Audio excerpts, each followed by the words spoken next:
Click. That was the only sound in the empty room, the sound of the lock turning, and for the next 5 minutes, her fate was sealed. Are you ready to dive into a world where the past is never truly dead and every choice has a deadly price? Welcome to Peculiar Punishments in Medieval Bologna You Could Probably Sleep Through. This story is short, sharp, and guaranteed to give you chills. If you love tight suspense and shocking reveals, you're in the right place. Don't go anywhere. Before we start, do me a huge favor. Smash that subscribe button and turn on notifications so you don't miss the next twist. And tell me, what time is it right now where you are? Drop your local time in the comments. Ready? Let's begin. Tonight we're stepping back, far back, into a world where justice moved at the speed of bureaucracy and punishment wasn't about the swift, dramatic stroke of the executioner's axe, but the slow, agonizing grind of public humiliation and uncomfortable stillness. We're traveling to Bologna, Italy in the 13th and 14th centuries, a vibrant, bustling city famous for its university, its learning, and, as we're about to discover, its commitment to making legal consequences as boring as humanly possible. Think of medieval justice. Your mind probably conjures up images of the stocks, the pillory, or maybe even the fiery ordeal. But Bologna, home to one of Europe's first great law schools, the Alma Mater Studiorum, preferred a more refined, academically appropriate form of misery. Their punishments weren't designed to kill you quickly, they were designed to bore you slowly, to make you wish for a simple jail cell, just for a moment's privacy.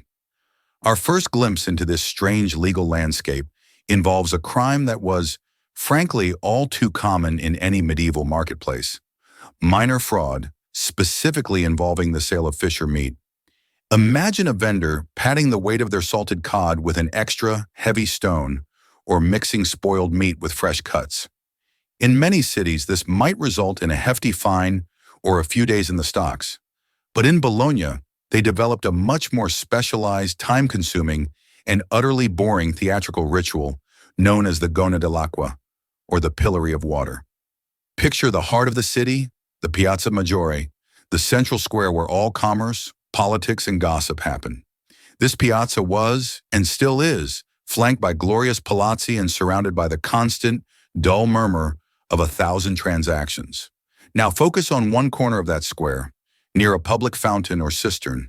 The contraption used for the Gonna dell'Acqua was simple: a wooden bench or chair, usually placed directly over or beside the water source.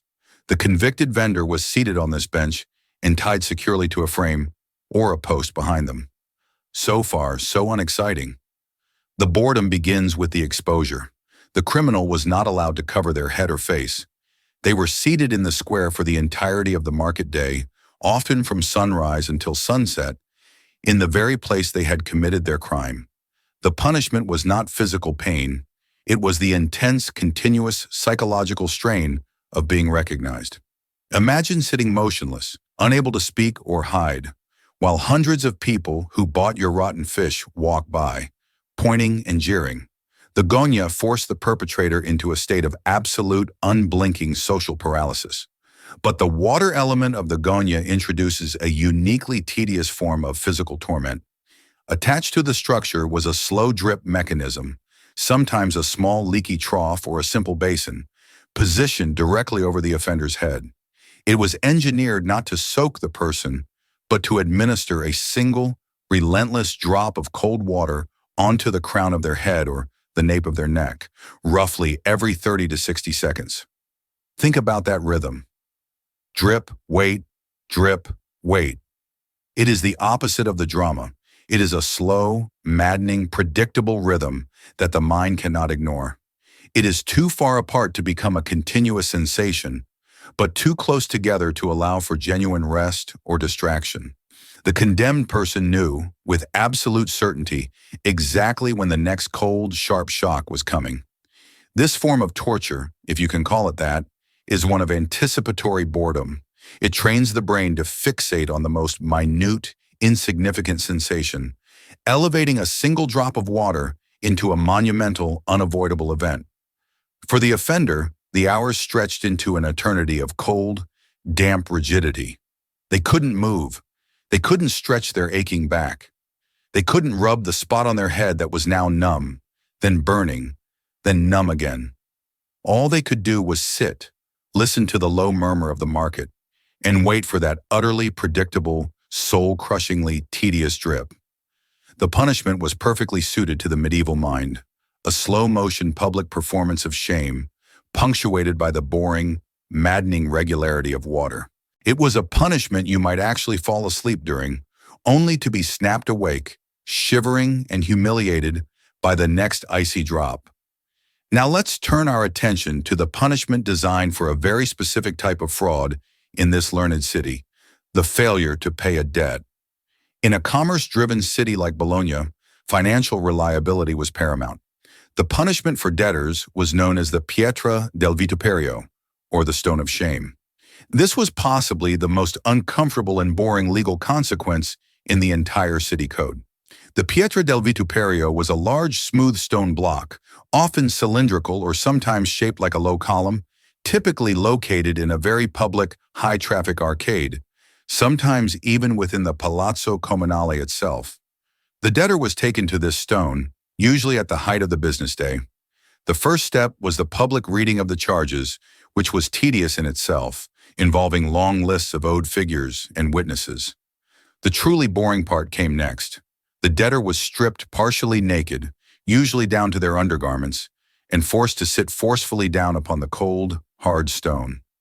This was not a quick sit. The process was ritualized and painful, often involving a ceremonial lowering that guaranteed maximum discomfort. But the physical pain was brief. The overwhelming suffering was the static, cold endurance that followed.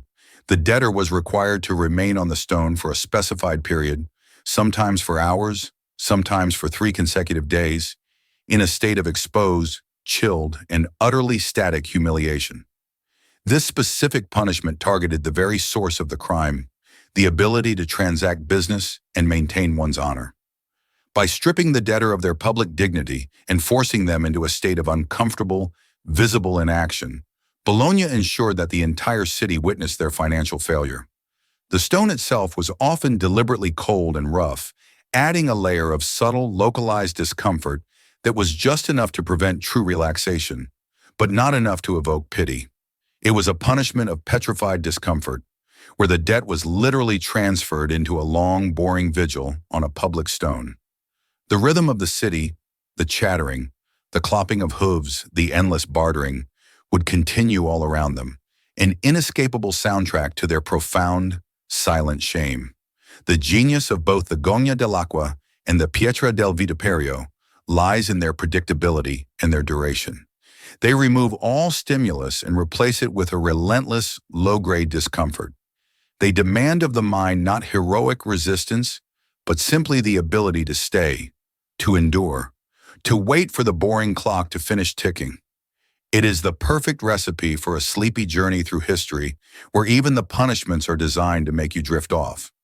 As we continue our exploration of medieval Bologna's most sleep-inducing legal practices, we shift our focus from the cold stone of the debtor's bench to the subtle, inescapable prison of public memory. Our next punishment is not for the fraudulent vendor or the failed debtor, but for the slanderer and the petty agitator, those who committed crimes of the tongue, the kind of boring malice that only serves to gum up the complex social gears of a learned city. This punishment was the tavola della verità, or the table of truth. The tavola della verità was less a physical structure of torture and more a bureaucratic nightmare made manifest. In essence, it required the convicted slanderer or spreader of false rumors to become a living, breathing legal transcript. The goal wasn't just to punish them, but to make their shame so long-winded and detailed that everyone, including the criminal themselves, would grow exhausted by the very mention of the crime. Imagine a citizen, perhaps a baker, who spread a vicious, utterly false rumor that the local miller was using sawdust in his flour. Once the miller sued and the baker was convicted, the punishment began. The baker was not merely fined. Instead, he was forced to hire a professional scribe at his own expense, adding a deliciously tedious financial sting to painstakingly transcribe the entire legal proceedings. This meant every sworn affidavit, every tedious cross-examination, every single piece of testimony, and finally the long, convoluted judgment of the podestà or the capitano del popolo. This transcription process could take days, even weeks, and the slanderer was required to be present for every scratch of the quill. They sat hour after hour, listening to the monotonous sound of the scribe's pen, the faint smell of wet ink and parchment hanging in the air, while the painful, minute details of their foolish lie were permanently logged onto heavy, expensive vellum. It was the punishment of forced mindfulness, compelling the criminal to relive their crime through the lens of legal pedantry. Once the complete multi-page legal document was finished, the truly boring public ritual began. The condemned person was required to attend the market square or the loggia of the Palazzo Comunale at the height of the day. They were dressed in a distinguishing, but not overtly flamboyant, garment, usually a simple sackcloth, marking them as the focus of the performance. The tavola itself was a simple, sturdy wooden table set up in a prominent location. On this table, the carefully transcribed legal document, often tied with a heavy ribbon and sealed with wax, was laid out. The slanderer was forced to stand or sit beside this table, holding a wooden sign that simply read, "Behold the documentation of my proven falsehoods." But wait, there's more. Simply standing there would have been too exciting. The full punishment required the slanderer to read aloud sections of the judgment at prescribed intervals throughout the day. And not the juicy, dramatic bits. They were often forced to read the most tedious, repetitive clauses, the lists of legal precedents, the repeated definitions of the statutes violated, and the endless bureaucratic formalities. Think of the sheer, draining repetition. Every hour on the hour for 3 days straight, the slanderer would clear their throat and, in a monotone voice, begin, "Know ye that according to the statutes of Bologna, section 37, concerning defamation and injurious rumor, the said Giovanni, son of Pietro, is found to have knowingly and maliciously disseminated the untruth that—" This was not a quick apology. This was a mandatory, boring recitation of bureaucratic self-condemnation. The monotony was key. The crowds would stop, listen for a minute, grow bored, and move on, leaving the slanderer standing there, his voice a dull, repetitive drone against the lively hum of the city. The suffering, therefore, was threefold: financial drain, paying the scribe; physical exhaustion, standing for hours; and profound mental fatigue, reading the same boring legal text until the words lost all meaning. The Tavola della Verità turned the public square into a slow-motion legal seminar, with the criminal as the eternally bored, captive lecturer. Next, let's explore a fascinating intersection of public works and penal servitude, a punishment designed for those who committed petty vandalism or property damage within the city walls. This was often related to damaging the irrigation canals, city fountains, or publicly owned statues. The punishment was known informally as the silenzio del riparatore, or the silence of the repairman. Instead of being fined, which often simply meant punishing the offender's family, Bologna opted for a more direct, yet equally boring form of repayment. The convicted vandal was sentenced to community labor, specifically repairing the damage they had caused or contributing to a similar public project. The boredom lay in the rigid, supervised, and unexciting nature of the work. This wasn't about breaking rocks or intense, dramatic labor. It was about precision, patience, and, crucially, absolute silence and stillness. Imagine a man who chipped a piece off a marble carving near a church entrance. He wouldn't be given a hammer. Instead, he'd be assigned to work on the endless, repetitive task of cleaning the muck from the city's complex network of drainage canals or carefully filing and polishing small, identical stones for a new archway. The hours were long, from dawn until dusk, and the work was monotonously repetitive. Scrape, clean, file, smooth, repeat. The silence component was essential. The condemned were usually overseen by a minor city official, a petty constable or a magistrate's clerk, whose primary job was to ensure that no communication, singing, or noticeable physical expression occurred.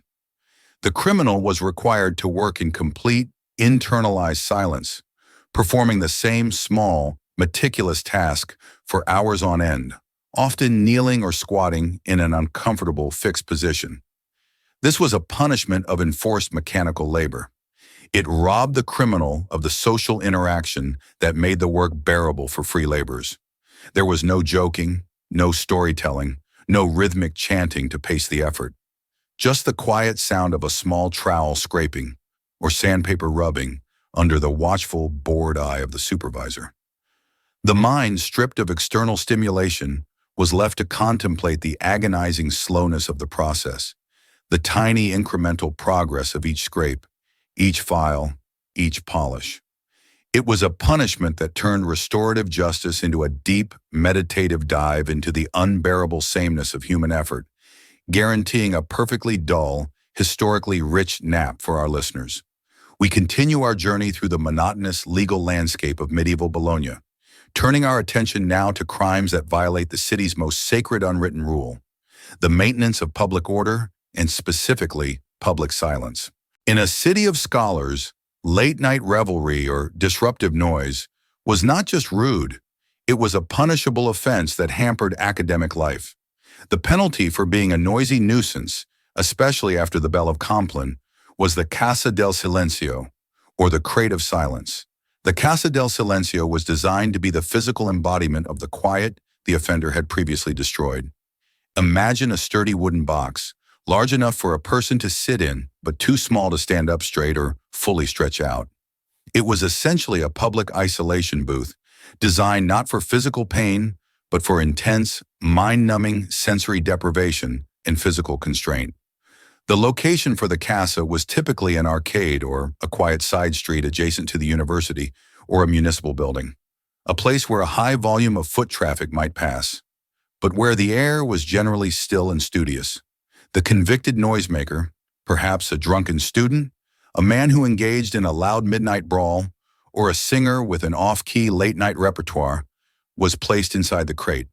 The walls were thick, sometimes lined with heavy cloth, ensuring that the outside world became a muffled, distant drone.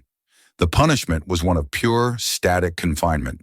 The offender was required to remain inside the casa for the entire duration of daylight, or sometimes for consecutive 12-hour periods.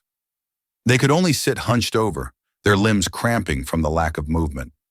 Crucially, they were forbidden to make any sound themselves. No singing, no yelling, no tapping, no loud sighing, and certainly no drumming their fingers in frustration.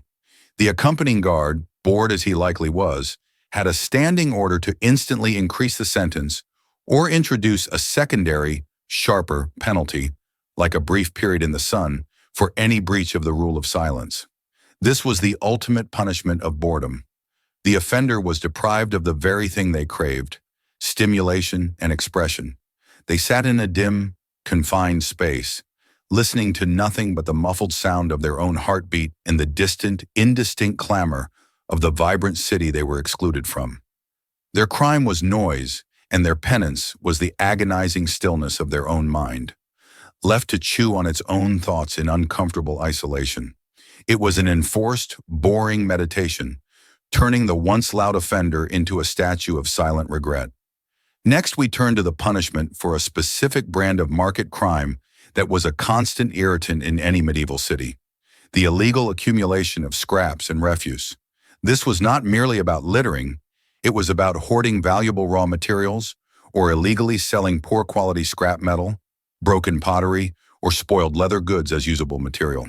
The penalty for this specific brand of low-grade, irritating fraud was the Carrera del Saqueto, or the race of the sack. The Carrera del Saqueto involved a precise ritualistic form of public labor that was designed to be tiring, embarrassing, and supremely boring in its repetition. The punishment was carried out on a busy market day in the main square, ensuring maximum visibility. The central component of the Carrera was the very refuse the offender had illegally accumulated or dealt with. The officials would gather a large representative collection of the offender's scrap, be it rusted iron filings, broken glass shards, or spoiled vegetable peels, and place it into a large heavy burlap sack. This sack was often quite heavy, sometimes weighing over 50 pounds, designed to be unwieldy and cumbersome. The punishment began with the offender having to hoist this sack onto their back. They were then required to run a designated, repetitive circuit around the Piazza Maggiore, The race part of the name is misleading. It was less a sprint and more a slow, humiliating trudge under a heavy, rattling burden. The offender was forced to make this circuit not once, but repeatedly for a specified number of hours.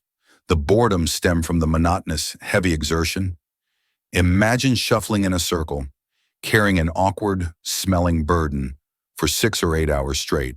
The task was exhausting, but the process was utterly predictable. Every 10 minutes, the same corner. Every 20 minutes, the same fountain. The rhythmic, heavy thud of their feet and the clank-clank of the scrap metal inside the sack became the relentless, boring soundtrack to their humiliation. The city's citizens would watch not with horror or excitement, but with the dull, passing interest reserved for a repetitive, minor spectacle. After the first circuit, the novelty wore off. For the rest of the day, the offender was just background noise, a tired, sweaty figure, endlessly circling, demonstrating their crime through the sheer weight of its physical representation. The Carrera del Sacchero was a profound exercise in repetitive, circular fatigue, perfect for inducing a historical daze. Our exploration of Bologna's most spectacularly uninteresting legal codes continues with a look at disputes that were common, petty, and immensely irritating to the city magistrates. When citizens had small, ongoing feuds, a dispute over a shared wall, an argument about runoff water, or an insult traded over a market stall, Bologna had a punishment designed to stop the fighting, not with force, but with soul-crushing bureaucracy. The Manuale del Quartiere, or the Manual of the Quarter. The Manuale del Quartiere was the ultimate punishment for the overly litigious and argumentative neighbor. Instead of a large fine or physical labor, the punishment required the two feuding parties to collaboratively compile and manually transcribe a new section of the municipal administrative register related to their specific neighborhood or quarter. This wasn't about simply copying documents. It was about creating a piece of original, yet supremely dull, administrative work. The two former enemies were forced to spend many hours together, sitting in a dull room in the Palazzo Comunale, under the board supervision of a clerk. Their task was to measure, inventory, and describe every single object, landmark, and public work within a 3-block radius of their homes. This included 1. Measuring and logging the exact length and composition of every wall, pavement, and drainage culvert. 2. Transcribing the names and previous owners of every property. 3. Compiling a list of all public decrees, ordinances, and tax valuations applicable to that specific area for the last decade. The punishment was entirely predicated on enforced collaboration and the tedious pursuit of minutiae. They had to agree on every measurement, every description, and every transcribed name. A single disagreement would halt the process, extending their shared, boring sentence. They were forced to talk, but only about the dry facts of property lines and ancient tax records. The former rivals were reduced to quibbling over whether a gate was 2.5 cubits wide or slightly less than 3, all while painstakingly logging the results in perfect, neat script. By the end of the sentence, the enemies were not friends, but they were certainly exhausted by each other's presence and the subject matter. They had successfully turned their feud into a comprehensive but utterly tedious municipal document. The Manuale del Quartiere proved that the quickest way to end an argument wasn't to solve it, but to bury it under a mountain of jointly created boring paperwork. Next, we address a key economic offense, the intentional introduction of low-quality or diluted goods into the market, specifically relating to essential liquids like wine, vinegar, or lamp oil. This wasn't catastrophic fraud, just the minor, irritating deceit that made city life slightly worse. The punishment for this offense was the rotazione del barile inverso, or the rotation of the inverted barrel. This penalty was a beautifully literal and utterly monotonous way of making the punishment fit the crime of selling diluted liquids. First, the offender's entire stock of the offending liquid, be it thin wine, weak vinegar, or smoky oil, was confiscated and dumped out in a public square. The criminal was then required to take one of the large, empty wooden barrels they had used for storage and transport. The barrel was modified by the magistrate's men. A heavy iron axle was fixed through the center, and a simple fixed wooden pole was attached to one end. The offender was then stationed in a prominent location, usually near the customs house or a busy city gate. Their job was simple: to continuously rotate the inverted, empty barrel using the attached pole. The rotation was required to be steady, even, and slow. The goal was not exercise, but the steady, mind-numbing repetition of an empty task. Imagine the sight. A person, dressed in a humble smock, slowly walking in a circle, pushing an empty wooden barrel that offered just enough resistance to be tiring, but not enough to be dramatic. The barrel made a dull, rhythmic clunk, clunk, clunk on the axle as it turned, a monotonous sound that blended into the background city noise. The punishment lasted for the entire market day, forcing the criminal to perform a pointless, cyclical labor that served no purpose other than their own slow, public humiliation. It was a punishment of perfect emptiness: an empty barrel, an empty task, and an empty mind left to contemplate the hours ticking by with the slow, predictable revolution of the wood. The rotazione del barile inverso perfectly encapsulated Bologna's approach to minor crime, a penalty that was heavy on repetition and predictability, and blessedly light on excitement. After the city of Bologna had dealt with noisy domestic squabbles and the petty schemes of fraudulent merchants, they now turned their attention to two slightly more serious offenses: petty theft and the forgery of official documents. But even with the need for firmer punishment, Bologna's golden rule applied. The penalty must be public, relentless, and truly boring, allowing no room for unnecessary drama or cruelty. For the crime of petty theft in the markets, the offender, who might have pilfered a loaf of bread, a handful of fruit, or a small bolt of fabric, would undergo the lesson of the weighed burden. The statute required that the stolen item first be confiscated. The thief would then be assigned an extremely large and unwieldy sack or basket. The contents of this sack were not stones or gold, but damp sand. And the crucial point was that the mass of this sand was precisely measured to equal the cumulative weight of all items the thief had ever been accused of stealing. Heavily supervised, the thief was then forced to drag this slow, heavy, and useless burden through every corner of the crowded market for an entire market day.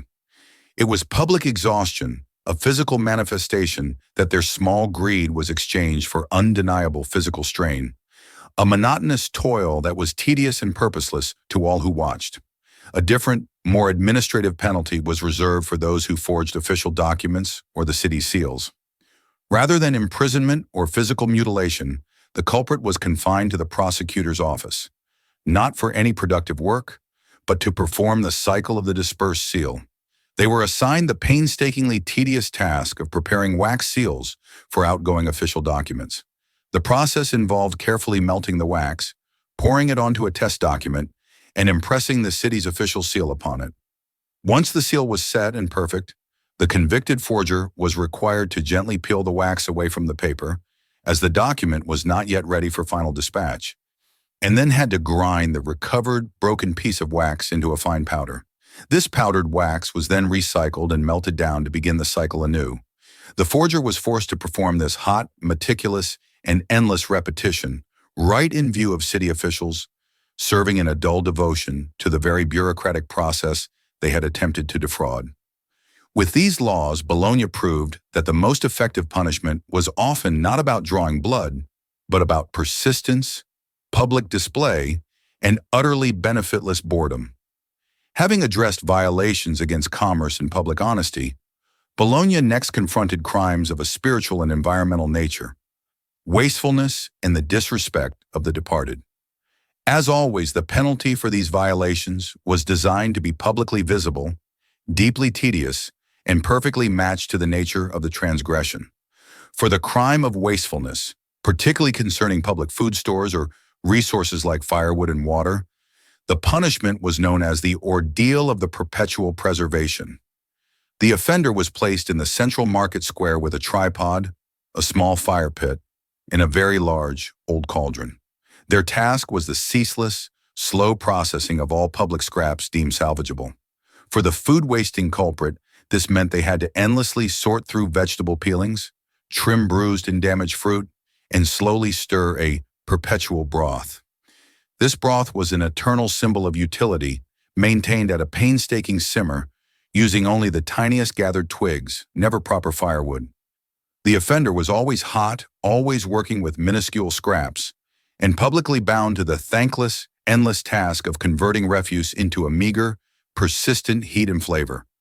A highly visible, slow, and demoralizing demonstration of the labor required to utilize every last resource. The violation of disrespecting the dead, which included vandalism of tombs, improper burial rites, or disturbing memorials, was met with the duty of monumental dusting. Instead of being jailed, the perpetrator was assigned to the city's largest and most solemn cemetery. They were given a single small feather duster and a bucket of water. No rags, no soap, no brushes. Their punishment was to meticulously clean every inscription, every carved feature, and every polished marble surface in the oldest section of the graveyard, using only the feather duster to remove dust and the bucket to refill a small sponge for rinsing. This task was agonizingly slow and offered no opportunity for rest. The offender had to spend their days in quiet, monotonous, respectful service to the dead, performing an act of forced reverence that was physically exhausting and deeply boring, making them a public spectacle of endless, quiet penitence for their previous irreverence. Through these ordinances, Bologna continued its unique mission, showing that even the greatest sins could be atoned for not through pain, but through the crushing, persistent weight of public boredom and monotonous, forced utility. Though the major criminal codes were finalized, two persistent, subtle threats to civic harmony remained unaddressed by the formal statutes: the destructive power of gossip and slander, and the corrosive effect of public apathy. In its final act of legislative genius, the Bolognese Council enacted two epilogue punishments designed to restore the community's spirit. For the crime of gossip and slander, known collectively as the folly of the loose tongue, the punishment was the oath of the perpetual whisper. The offender, who had used their voice to tear down the reputations of others, was required to stand for an entire day, from dawn until dusk, at the central city well, where the community gathered for water. They were given a specific scroll containing the names and a positive attribute for every person they had ever maligned. Their task was to whisper these attributes non-stop, using a voice so soft that listeners had to lean in to hear. They were allowed only water from the well to soothe their raw throat. The public spectacle forced the gossip monger to expend all their vocal energy in slow, painful, and repetitive praise, transforming their instrument of malice into an instrument of exhausting, forced goodwill. The second transgression, the neglect of civic duty or apathy, was considered a silent betrayal of the commune. The punishment was the chore of the unneeded brick. The guilty party was bound to a single, oversized, and ridiculously heavy brick. For a full month, they were required to carry this brick across the entire city, taking it from the main gate to the council house and back once per day. They were also compelled to spend 3 hours each afternoon meticulously polishing the brick's surface, though the brick itself was only a mock-up and served no purpose in the ongoing construction of the city. This physically demanding, deeply pointless labor symbolized the heavy, useless burden their lack of contribution placed on the community. The offender became a public metaphor for burden without benefit, a constant, visible reminder that indifference, while quiet, weighs down the entire city more than any intentional crime. With these final acts of justice, the unique legal code of Bologna was considered complete, substituting the swift, blunt impact of typical medieval justice with the slow, crushing, and utterly humiliating weight of forced public utility and repetition.